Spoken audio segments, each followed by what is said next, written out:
ბათუმის სასპორტო სკოლაში ტანვარჯიშში ტურნირი გაიმართა, რომელიც დამსახურებულ მწვრთნელს აჭარაში ტანვარჯიშის ფუძემდებელს ნადეჟდა ორლოვას 86 წლის იუბილეს მიეძღვნა.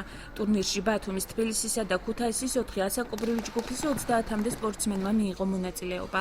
გამარჯვებულები ყველა ასაკობრივ ჯგუფში 3 საპრიზო ადგილზე გამოვლიდნენ. ისინი მედლებითა და სიგელებით დააჯილდოვეს.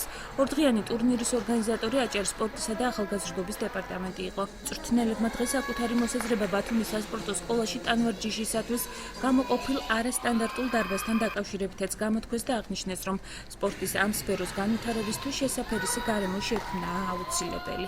მე მოვიპოვე თასი, რომელიც ჩემთვის იყო ძალიან გასახარებელი. მე ძალიან ბევრი ხანია დავდივარ მხატვრულ ტანვარჯიშზე და მინდა რომ წარმატებული ვიყო. ამ შეჯიბრების მერე ესე იგი ჩამოყალიბდება აჭარის ნაკრები გუნდი. დარბაზის თაობაზე ის არის, რომ არასტანდარტულია ის პომოსტი, რომელიც ჩვენ გაგვაჩნია, არ თავსდება დარბაზში. ეს არის ყველაზე დიდი ხარვეზი ჩვენში. ამ ეტაპზე ქალაქ ბათუმის სასპორტო სკოლაში არის 2 ტანვარჯიშის დარბაზი. ჩვენ როგორც ვიცით 4 სახეობა ამ ორ დარბაზში გაერთიანებული. აქედან 3 ოლიმპიური და 1 არაოლიმპიური.